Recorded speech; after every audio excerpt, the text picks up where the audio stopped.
Ladies and gentlemen, boys and girls, non-binaries of all ages, welcome to How to Make a Literal Cat in Your Favorite RPG. I hope you're not here to learn how to do character creation the right way, because this is the Cat Creation Podcast, hosted in part by me, Joel. Hosted in other part by me, Avalon. How are you today, Avalon? I'm doing pretty good. I've been on a Minecraft kick, upgrading my tools and such, getting that netherite. Nice. What have you been up to? Video editing, mostly. Man, can you believe that Action Fiction Autumn is finally over?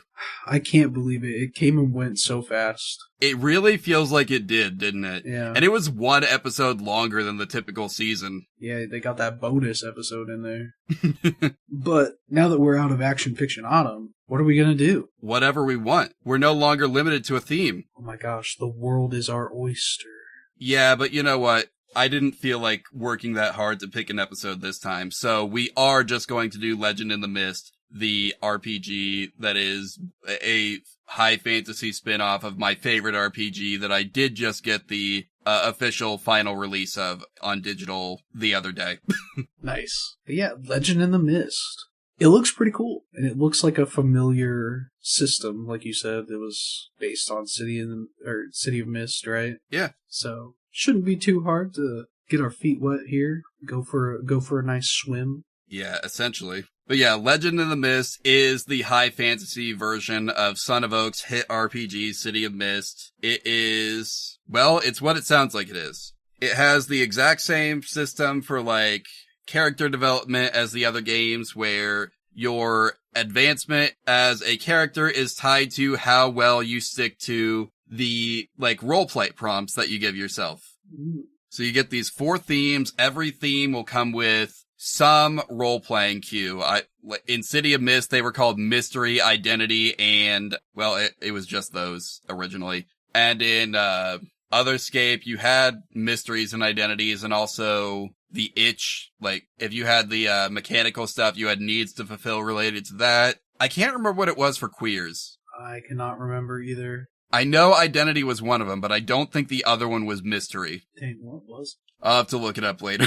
Yeah. Anyway, so this is a system that I don't think everything is going to be quite the same. In fact, I know everything is not going to be quite the same, but we are going to kind of just work our way through this like we normally do, you know? Yeah. We'll work our way through the rules as they come along, but first, we have our own rules that we need to get to. Yes, that's right. The cat creation rules. These are the rules that the show follows to make sure that we stay on target, on brand, and most importantly, on cat, because we're making a cat, and we accept no cop-outs. That's rule number 1. We're making the exact animal that comes to mind when I say the word, no anthropomorphic races, no people turned into cats, no lions, no tigers, no other cop-outs you can imagine. Our second rule is we cannot use homebrew/house rules. The rules in the rulebook do not explicitly allow something to happen. We count it as a rule broken. Rule number 3, if the game includes stats for a literal cat, those must be used or adapted to the game's character sheet. I doubt that's a thing here. Yeah.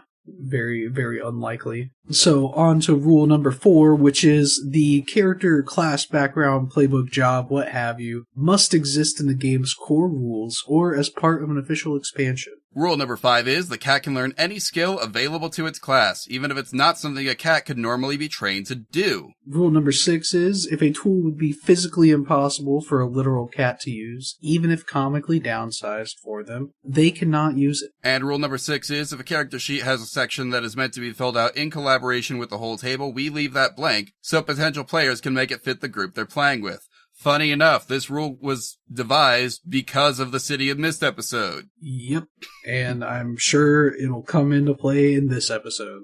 Oh, wait, no it will. There's a fellowship theme that's basically just the City of Mist crew theme. Yep. And finally, for our rules, is rule number 8. We have to keep track of every rule that we break. And there you have it, folks. The cat creation rules laid out in front of you, and now, also laid out in front of us, is this book.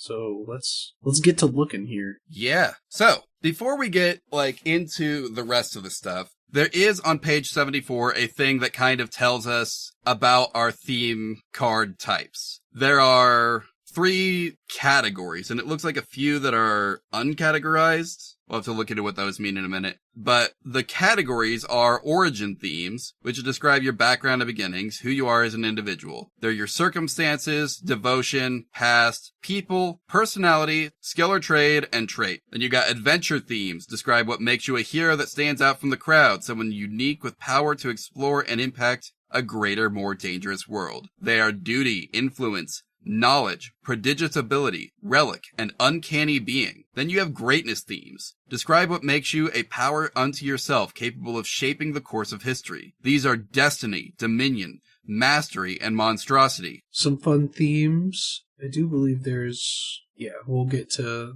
the ins and outs of those later, or probably pretty soon. Yep. Let's see. There's also a thing here about mights. In some aspects of your life, your hero is mighty. When using themes with might, your hero is able to take grander actions, but they will also find themselves preoccupied with bigger concerns and shouldering more responsibility. Your hero's choice of themes also reflects their general place within the imaginary world of your story, which can change as they evolve or replace. If you have mostly origin themes, you are a humble, rather unimportant individual who is often cast against stronger forces in a dangerous world. If you have mostly adventure themes, you are a heroic or notable individual able to contend with at least some of the many perils of the world. Your might is often overcoming danger or adversity, and your troubles are of greater order, monsters, villains, and considerable challenges. If you have mostly greatness themes, you are a force that can shape realms and destinies of many. Your might is in exercising your power over the world, and your troubles are equally as grand because your might attracts other powerful forces of the world to clash with you. All right. If you want to do a typical rustic fantasy game, it says all heroes begin play with most or all of their themes being in origin. I don't think we're bound to that, but like rustic fantasy would just be like the style that you start with, right? Yeah. Like there's a whole thing in City of Mist about the different like flavors of noir. I think there was a whole thing in Otherscape about different flavors of cyberpunk. Yeah, so this is just what flavor you want to start with. Yep. So I feel like our cat is probably going to be mostly origin themes. I wonder about that. You're probably right, because if we're playing a literal cat, then it's going to be pretty mundane, right? Yeah. But I think the first thing we do is try and find a theme when we get to that point.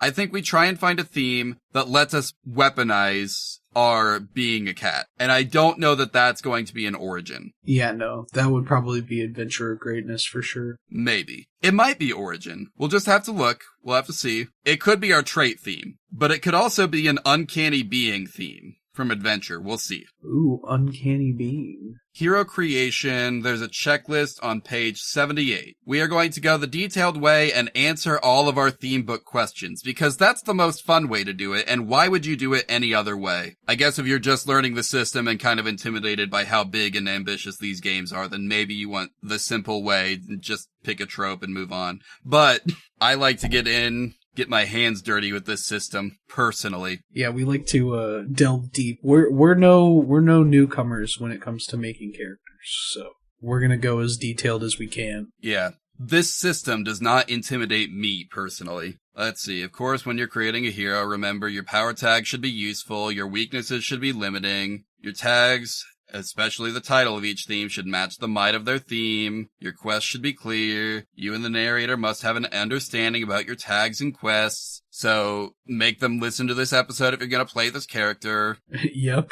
Note which tags are broad and which are specific. Now that's actually a good idea, because like sometimes I know people will try and get away with using a broad tag or using a specific tag more broadly. I'm going to be real with you guys. A lot of this game's like system comes down to negotiating what tags you can and can't use with your game master. So like I get it, but also some of these things you shouldn't be negotiating every time, because there should be an understanding on what they mean with you, your game master, and your party. But we have no party to make things with here. Yep. So we're just going to start with what we got. And what do we have?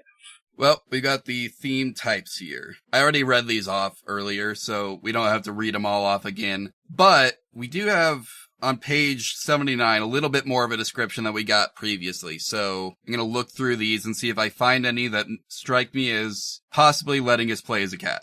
Let's see. You can also change a theme's might. Apparently, most themes are presented as belonging to a might category to begin with, but these guidelines don't have to be followed if you and your narrator both agree to it. I think we leave everything at its default might. Yeah, let's not muddy the waters. Oh, and here's the variable themes, which weren't listed before. Companion, magic, and possessions. I don't know if we're allowed to... They weren't mentioned before, so I'm gonna scroll down here and see if they're... No, that just jumps straight into the, specifics. So yeah, I was looking through here. Trait is an origin theme that might work, an inherent quality unique to you or a rare talent. Being a literal cat would be a trait that is probably unique to us. You wouldn't want your whole party to be literal cats, so lock that in. Alright, trait. Yeah. Uncanny being a supernatural creature or entity. We are a creature. We are a creature. I was thinking about that. I don't think we're a monstrosity. No, because that is a being of supernatural or immense magnitude, like a dragon. Yeah. Honestly, I think just looking over the greatness themes, I think we can rule them all out. Yeah, honestly, because, like, does this cat have a destiny? I mean, maybe, but you're not going to know that right off the bat. Well, maybe. That could be why they're with the party. I think True. that's, like, we'll hang on to that one in case we don't have any other ideas. Okay. But yeah, Dominion, Mastery, Monstrosity, I don't think any of those would fit. Nah. Alright, so do we just want to start with the trait? Yeah, let's start with trait. Let's see where it takes us. That's page 104. Physical features, mental qualities, or a special gift. You have a specific innate attribute that defines you, whether in your physique, your mind, or your heart. For example, you could be strong, covered in scales, large-bodied, beautiful, cunning, or quick. Okay, so yeah, they do kind of just like... These aren't limiting in terms of like... So in City of Mist specifically, I'm thinking, like, most of the time, if you're doing a Mythos theme, it's going to be a supernatural thing. And most of the time, if you're doing a Logos theme, it's going to be, like, kind of mundane. It's not always the case because sometimes you get mundane aspects of your life mixed up with the supernatural in a city like The City, but usually that's how it goes. But in this one, they're just straight up saying, no, the humble beginnings, the origin theme books, that anyone could have them, and you could tie in something weird like dragon scales right off the bat. So if you wanted to, run Fairy Tale, the anime, here you go. This could be the way to do it. I wouldn't try that. This is not probably a good game for that setup, but... Yeah, there are definitely better games for that. There are systems that let you do way more with the magic, I would bet. Anyway, what is our most defining trait? We're a literal cat. That's power tag question 1. Now, funny enough, I don't remember seeing it mentioned up here. Do they say? I'm assuming that we do 3 because that's what we usually do, right? Yeah, like 3 power tags and then 2 weakness tags. Yeah. Or 1 to 2 weakness tags. So that was A. Let's see. Doesn't it say a specific amount? Let's check. Okay, yeah. It says here, answer the questions in each theme's theme book to create tags. You must answer the first question in bold in each theme book, and then 2 more of your choice. You can repeat a question to create power tags. Also answer 1 weakness tag question of your choice. Do they have the flexible thing where you can let one theme have 4 tags in order to choose a second, like take 2 weakness and 4 power tags to start? I don't know. Oh, that's fine. Yeah, it doesn't say whether or not. Well, we don't have to do that anyway. Let's see. So our most defining trait, we are a literal cat. Let's see. We've also got, what is a specific or common way you put this trait to use? How is this trait helping you keep safe? What item or ally helps you get the most out of your trait? What can you do that only those with this trait can? In which situation is this trait especially useful? What skill have you developed to make the most of this gift? What do you notice, sense, or understand that most people cannot? How can you perform, show off, or be creative with your trait? How do you hide this trait when you need to? So I don't think we can hide this trait. Nope, definitely not. I think F is a good one to answer. In which situation is this trait especially useful to you? Yeah. Because we could throw an answer like agility, you know? Yeah. Like we're agile or sneaky or whatever. I also think, how is this trait helping you keep safe? Small target. Ooh, yes. I like that. What do we want to put for F? Just agile? Yeah, broad tag, we're agile. Okay. This trait has become one about being small and evasive. Yep. So we need a weakness tag now, and our questions are: what happens when you overuse your trait? Who around you resents, covets, or mocks your trait? What is the most obvious vulnerability or misuse of this trait?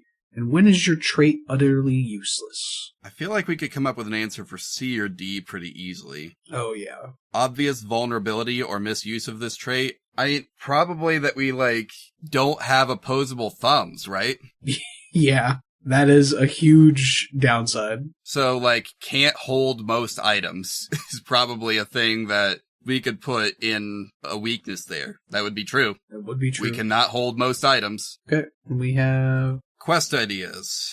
So, themes in Legends in the Mist all come with a quest. Okay. So the idea is that they have, a belief you develop through trusting and using your trait, a behavior adopted to emphasize or to downplay your trait, a goal related to understanding the source of your power or growing your abilities. Well, our ability is that we're a cat, so I don't know that we need to understand that better. Yeah, no, we got our instincts to guide us. Yeah. I mean, that could be a belief that we develop through trusting and using our trait. My instincts will keep me safe. Ooh, I like that. I also see here that they've changed how progression works. It's no longer a simple, crack and fade versus experience. It's now abandon, improve, and milestone. So I'm guessing abandon and improve are basically the same, but the milestone, I wonder if that's replacing the City of Mist had this thing that was I don't remember what it was called, but every time you level up a theme, lose a theme, I think conclude a mystery or identity. So if you had an identity that was I must avenge my brother's death, or a mystery that's what was happening in the dream that I had when I awakened as a mythos, or something like that, If you answer that question definitively, then I think you get a point for that as well. And so, you get these points, and then you get, bonuses for, I think, getting 6 or 8 points, something like that. I'm wondering if this is if the milestones are replacing that, because I don't see that mentioned on the hero card. Yeah, true. I think it's gotta be, right? It would make sense. Yeah, I mean, that looks like the progression we're looking at here. So that's cool that those are also theme specific then. Yeah. Interesting. So we don't need special improvements for now. Let's go back up to the theme list. So we kind of understand now that our cat uses its catness to avoid harm, right? That's kind of what we turn that into. Yeah. So we have kind of how our character acts a little bit, or at least a small base for our character. Yeah. I mean, if you wanted to find more about its personality, there is just an origin theme called Personality.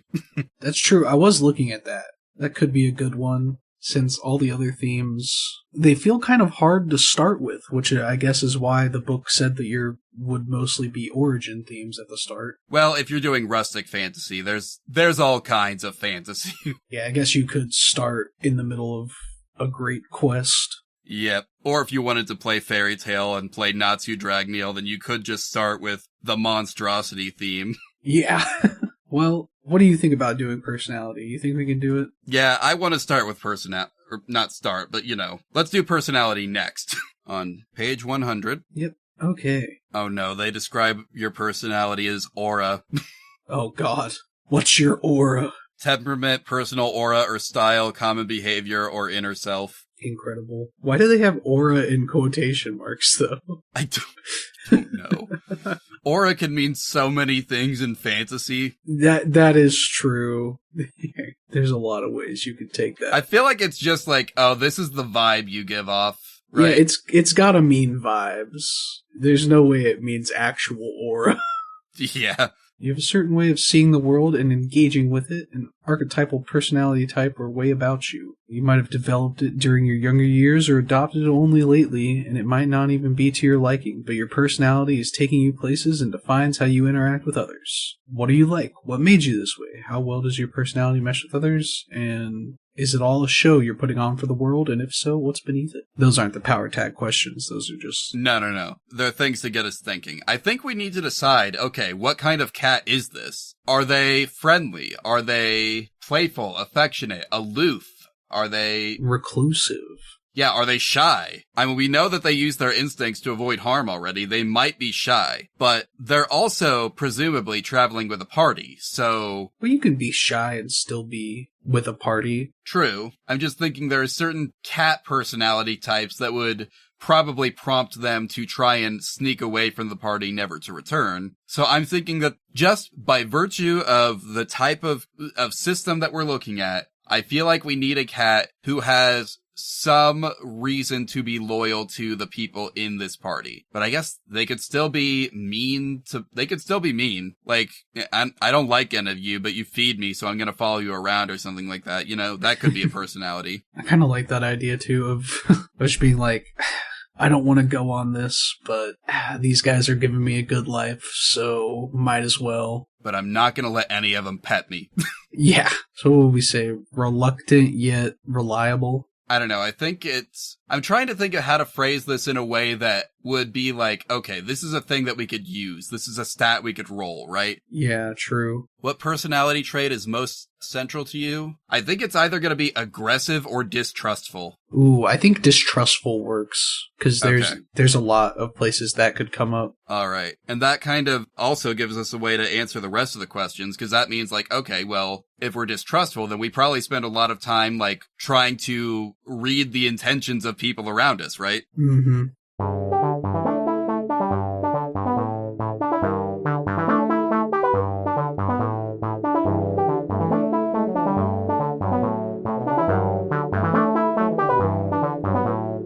Hey guys, it's just me this time. How y'all doing? Sorry about there only being one episode this month. Unfortunately, there will also only be one episode next month. With the holidays coming up this time around, Avalon and I just had too many conflicts with the schedule, and we weren't going to be able to make our normal recording times work or make up for them in time to get episodes out. So only one episode for December, only one episode for January. After that, we'll be back to our normal schedule. Anyway, last time I told you we didn't have the 2026 summer theme poll ready yet. We have that now, and the options are as follows. We have the Summer Spooktacular, where hopefully we can get through some horror games. We have Silver Screen Summer, where hopefully we can get through a whole bunch of licensed RPGs based off of movies and TV shows. Or Cyberpunk Summer, where we just look at a bunch of, like, science fiction dystopian RPGs, or, you know what Cyberpunk is. There's the whole video game about it now, based off the tabletop RPG. You know the one. And as promised, you can get onto that either by subscribing as a patron for $2, or for whatever reason, they wouldn't let me set the one-time fee below $3, so it's $3. Anyway, I will let you get back to the action here real quick. Just, if you would like to learn more about the show, go follow us on Literal Cat Pod on social media. Follow Avalon at Avalon Alchemist on Twitch or Blue Sky. Follow me at OmamorVT on Twitch, Blue Sky, or Tumblr. If you want to learn even more about the show, go to badgertrove.com/literalcatpod. And because I think I forgot to mention it, the Patreon is patreon.com/badgertrove. You'll find links to all of this in the show description. Thank you for humoring me. Get back to your episode. See you in January. Okay, so our questions are, in what situations does your personality shine? How do you influence others? What item or garment best expresses your style? What interpersonal or social skill or talent do you possess? When in trouble or stressed, what emotion or behavior do you turn to? What is an unexpected but useful facet of your personality? How do you support or help others? How do you resist influence or stay true to yourself? How can your unique worldview help you figure things out? I feel like we can't answer I because the answer would be the same. Which is, how do you resist influence and stay true to yourself? I mean, we're distrustful. Yeah, we're already there.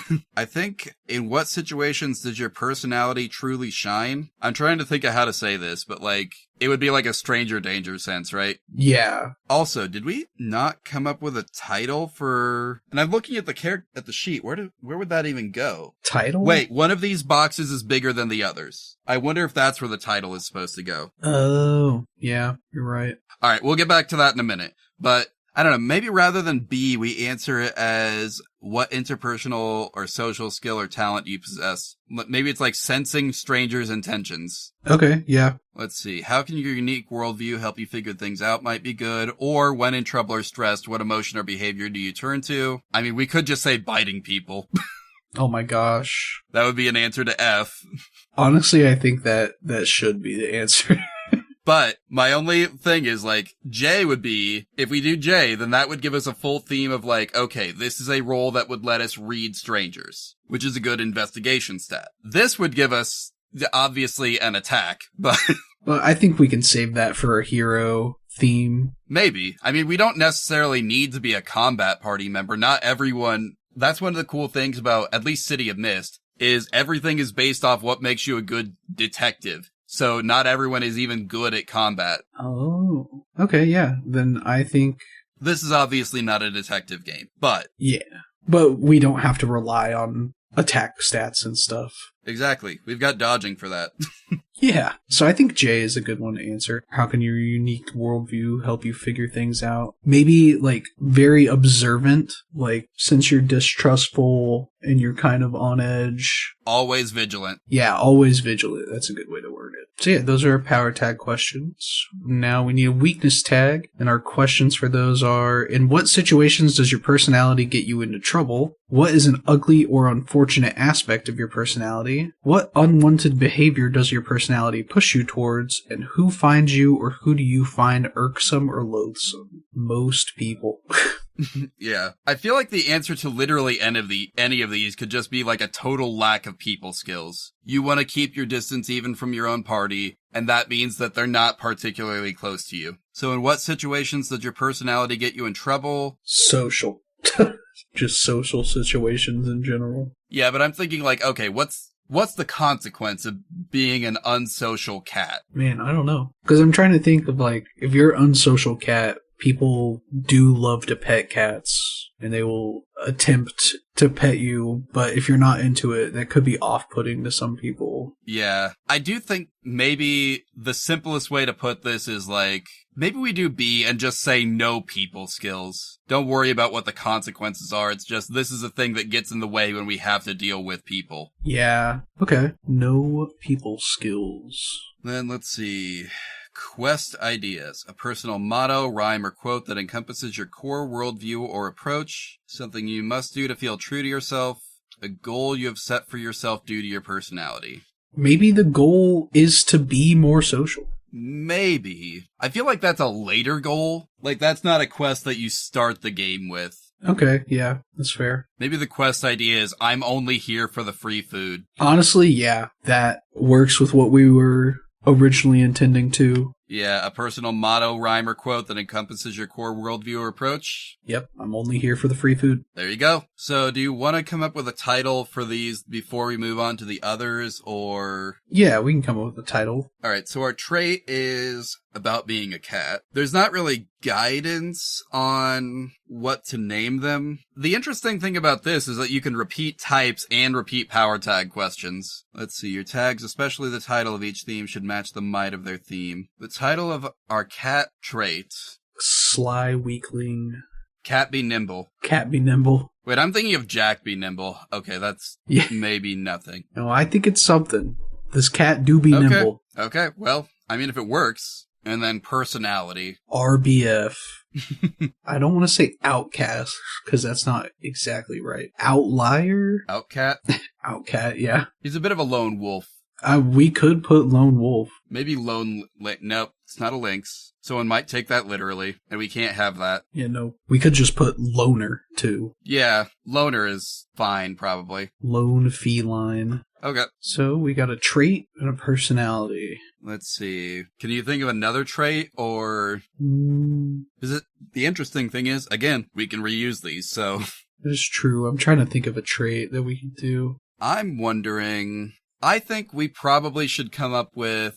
Because so far we've made a cat who is very reliant on its own instincts and only really hanging around this party for food. It doesn't have any motivation yet to be on an adventure, nor does it have any motivation to remain loyal to the party should any thing happen. And I think one of those is okay, but probably not both.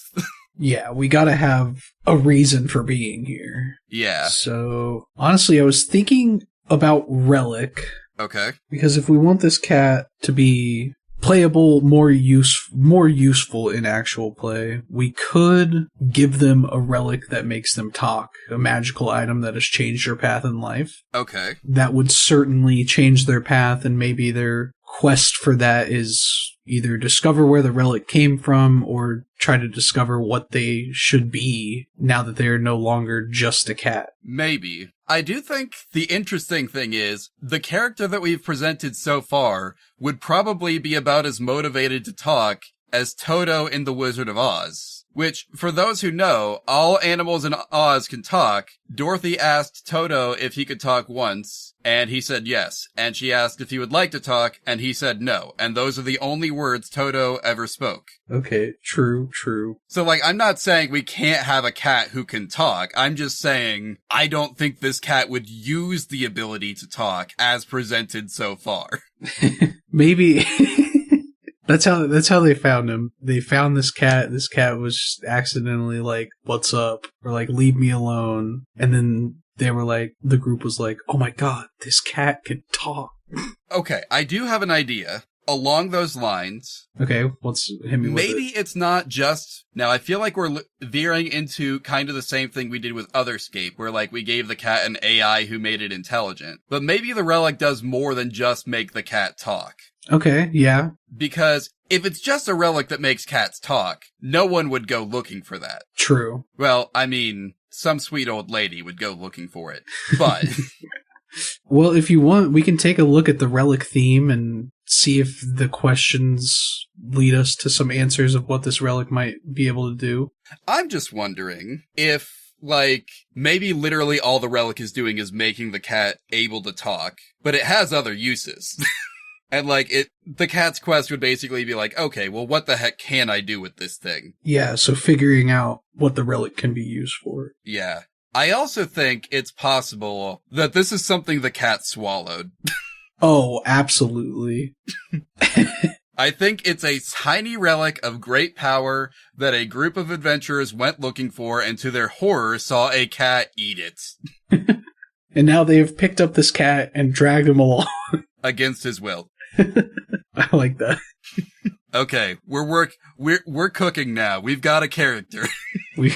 We got it. All right, so let's just go ahead and start looking at relic here. It's an adventure theme. Item of magical or spiritual power, strange heirloom, or advanced artifact. You possess an item of power or mysterious artifact which has changed your life. It is enchanted nature, cannot be denied, at least not by you, and its power guides or influences your decisions and actions. It might be a source of arcane power, a container for a spirit, or a relic of a bygone age. Whether you deserve, need, or are capable of controlling this power might not be important. You already have it. What you'll do and where it'll take you are the real questions. So, what does the relic look like? What kind of item is it? Was your relic a gift, an heirloom, or a chance discovery? You know that. How obvious is its magic, and how far-reaching are its effects? That's a good question. Does it have a will of its own? Is it opinionated? Is it cursed? Okay, so, I'm thinking it could be something like the Spirit Stone. Okay, so what I'm thinking is that maybe picking up the relic has bestowed upon us a destiny. Okay, naturally. Maybe these people were seeking out the Spirit Stone because they know it's an item tied to a prophecy and that its wielder would have some important role to play in events to come. And then they saw a cat eat it.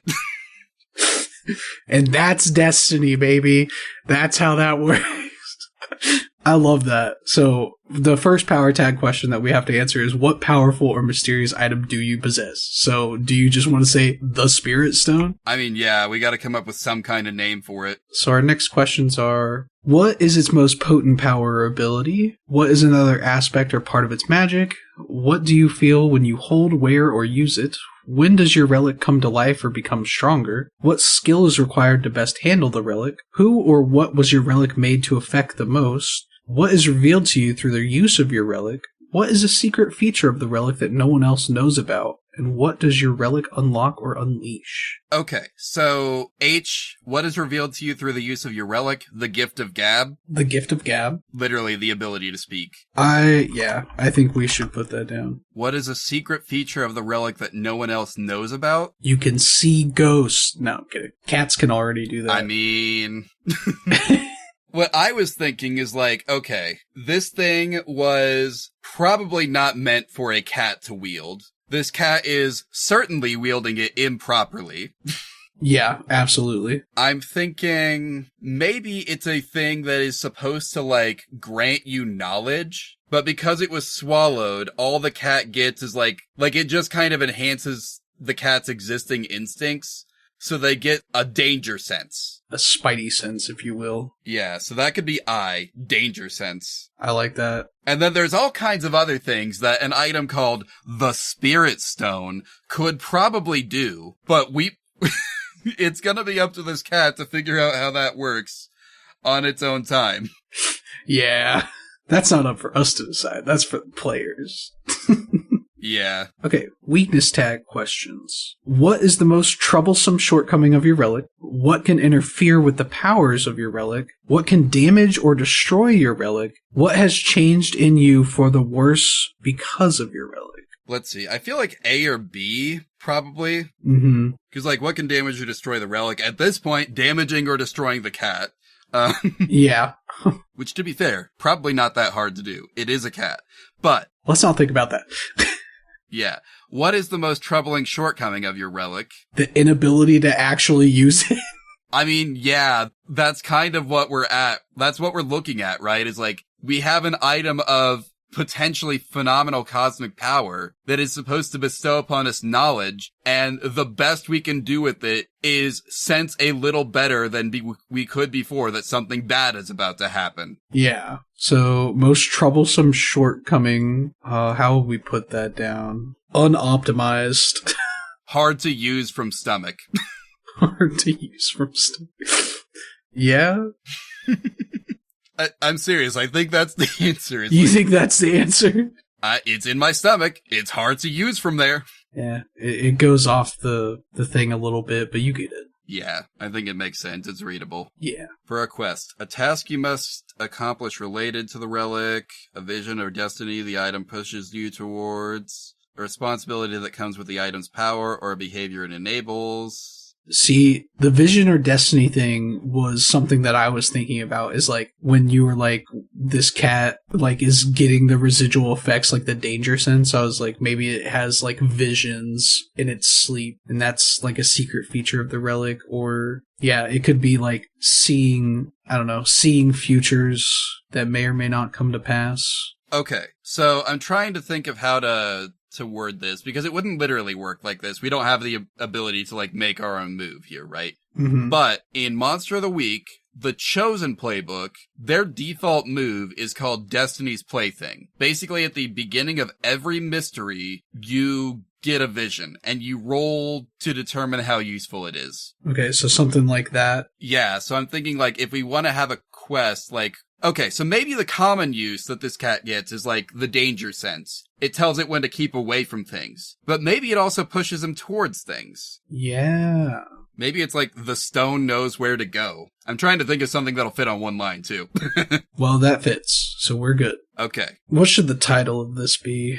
Gem of Prophecy or something. That could work. Or maybe Stone of Prophecy. We've only referred to this thing as a stone so far. True. We have our relic.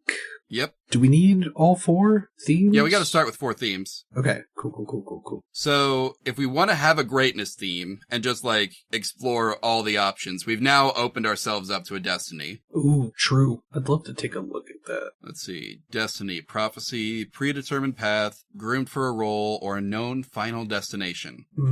I think this is, again, it could just be, like, a thing that, like, the rest of the party knows about the destiny of the Spirit Stone, right? Yeah, true. So that could be information the cat is given. The other option I think we have is, again, it would be tied to the Spirit Stone, but there's an adventure theme called Knowledge. Oh? Lore, hidden or secret knowledge, mystical insight. I kind of wonder if we've tied too much of like the relic's function up in knowledge already, but Yeah, that's kind of what I'm thinking. I think we do Destiny then. Okay. Because I like the idea of these people seeing this cat eat a stone of prophecy, and they're like, oh my god, no. They're like, Well, he's gotta come with us. He's gotta come with us now. And this cat was not socialized to human interaction in the slightest. Not at all. Our first question here, what destiny will you fulfill? That's a good question. Key to the spirit gate. Ooh, I like that. Maybe somebody's trapping souls and they need the spirit stone to help release them. Maybe. I'm thinking it like, if this is supposed to be a grand destiny, then there's probably something in the world called the Spirit Gate. And that stone of knowledge is somehow related to opening it. Alright, I dig it. I wonder if that's a better title theme than like, what destiny will you fulfill? It's like, key to the Spirit Gate. Okay, so what destiny will you fulfill? Presumably, opening the gate. Yeah. Do we want to just put that down? Or do we want to word that a bit differently? Maybe it's like the gate's guardian. Like defeating the guardian of the gate? No, like the cat, as the key to the gate, will become its guardian or something. I don't know. Ooh, I kind of dig that. Yeah, it's pretty good. Yeah, let's do that. Guardian. Let's look at our other questions here. How does fate help you out when you are in danger? What useful resource has destiny provided you with? Who believes in your destiny and who will do anything to help fulfill it? What quality is the reason you were chosen for this fate? How has your fate made your life much easier than that of others? What useful possession of yours seems tied to your fate? What signs, advice, intuition, or prophecy helps guide you? What do you need most to fulfill your destiny? And how does fate abruptly alter reality to keep you on your path? Interesting. So we've already given this cat like its own like natural defenses, right? Mm-hmm. But now we have supernatural defenses because this cat cannot die, basically, it seems like, until it's fulfilled its destiny now. That's kind of the vibe I'm getting from these tags. Yeah, like, life has been easier, you're being guided. Well, life is easier when you stay on the path, basically. Yeah, I like the answer to which is what do you need most to fulfill your destiny? I like the answer to that being, sadly, people. Okay, but it has to be a skill that we can actually use. Yeah. I wonder if we could answer D, because, like, someone went looking for this thing, right? Which means somebody told somebody about this thing. Which means somebody is probably... I'm wondering if there's, like, a quest giver, right? Yeah. Maybe it's the prophet himself. But somebody who is like, yeah, we need to find this stone so that we can find its wielder. And then they bring back the cat who has eaten it and is apparently using the stone to give short responses to things when it's absolutely necessary. And the guy's like, well, he's using it. He's meant to use it. That's the gate's guardian now. Okay. Who believes in your destiny and will do anything to help fulfill it? Trying to think of a way we can answer that, like you said, as a thing that can be used. Because if we got a wizard on our side, he can just send us magical messages, right? Hypothetically. Yeah. I mean, it could just be, like, a prophet. A prophet? Or, what's the what?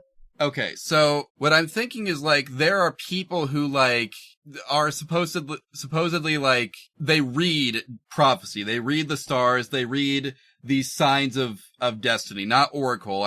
What's the word I'm thinking of? Oh, I think oracle's right. An augur. That's what I'm thinking of. An augur. It's a official diviner from ancient Rome. Oh. They foretell events by omens. Maybe it's the augur. The augur, rather than an augur. Again, in ancient Rome, this was an actual, like, official person. They just had somebody out there being like, we're all doomed. No, I mean, those people probably existed, but, like, this was a guy who was supposed to, like, quote-unquote scientifically prove that you're doomed. Oh, like Nostradamus.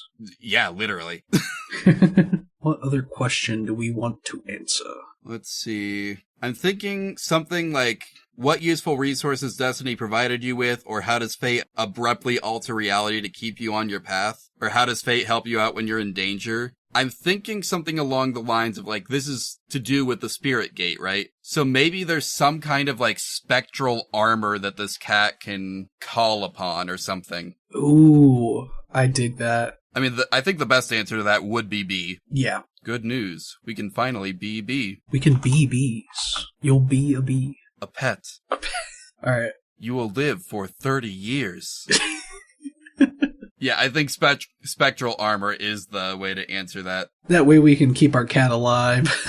I mean, we have a lot of ways to keep this cat alive. This cat can sense others' intentions, it can dodge, it can literally sense danger coming, and now it can summon, like, armor made from the spirit realm. This cat's OP. Well, it's hard to kill. It's not gonna hurt you. I'm maxing out my defense and nothing else. It might hurt your feelings. Oh, this cat will absolutely hurt people's feelings. That's all it uses the gift of gab for. Yeah. Alright, so now we gotta come up with a weakness tag. Who is determined to thwart your destiny? What essential piece are you missing to fulfill your destiny? What problem are you destined to face at every turn? How has your destiny gone to your head?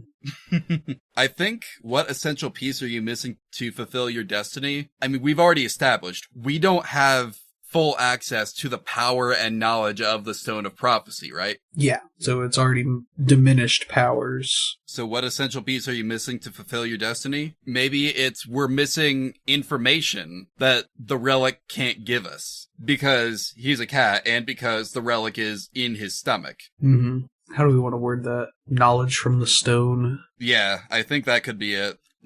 Missing knowledge from the stone. Doesn't super fit, but if they're using this character, they probably listened to the episode. They'll get it. Hopefully. And then quest ideas. Yeah.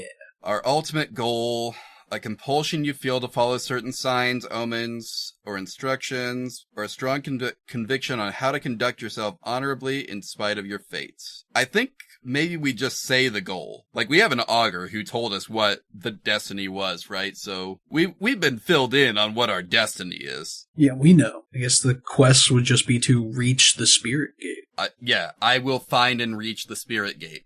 I'll just put, I will reach the spirit gate. Sounds good. All right. That's our last theme. Oh boy. They do have the fellowship theme cards, but again, we're not doing that. Saving that for when you are with your fellowship. Yep.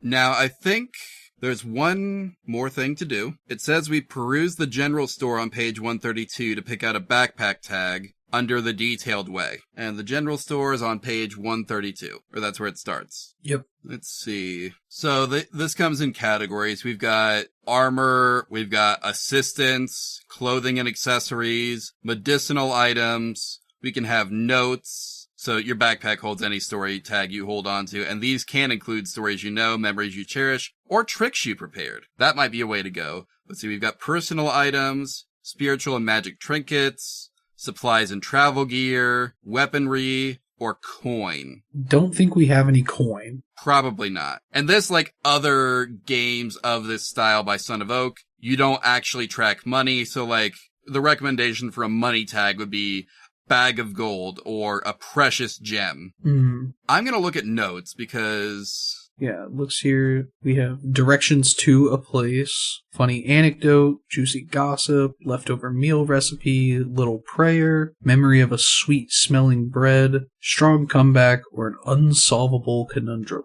So these are recommendations. I think because it's supposed to be a thing that's like, these can be more abstract. Yeah, they don't have to actually... Yeah, this cat could be hanging on to an escape plan. Ooh, I actually like that a lot. Like, if I ever get rid of this Stone of Prophecy, I'm out of here.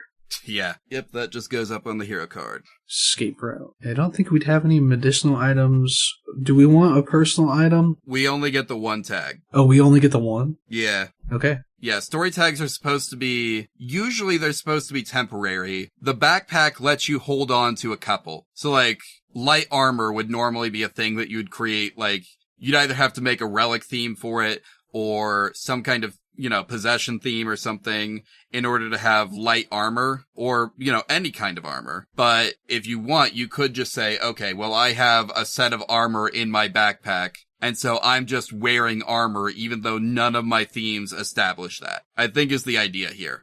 Okay. I think that's everything is laid out in the detailed way. Yep. So we still need to name our character, obviously. What should this cat's name be? Let's see. I'm trying to think.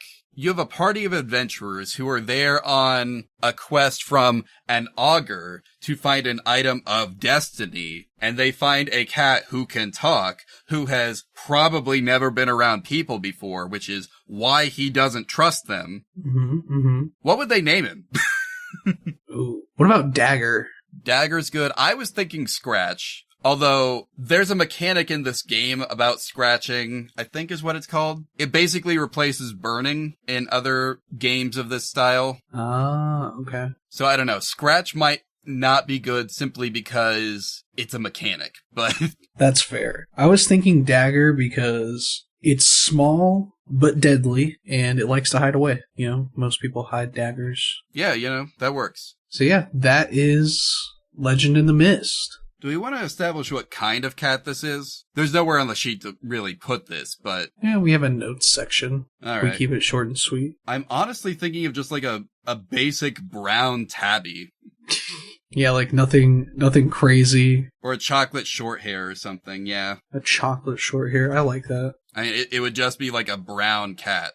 But it sounds cooler. Yeah. Alright, chocolate short hair. Dagger the cat. That's our cat. And as per usual, I don't think we broke a single rule. Let's go. You can hand this to your GM and be like, hey, this character is 100% legit. Yep. And you will be telling the truth. This system is permissive enough to let you play as a cat if you really, really wanted to. And hey, we did. So, with that out of the way, no rules broken, cat done, cat named, we've done everything we can for this cat right now. I think the only thing left to do is tell a cat pun. Alright, here we go. Which one do I want to use today? Okay, I'll do this one. What do you call a very large pile of cats? A cat pile? A meowton. Oh, I wasn't thinking tall enough. I'm sorry.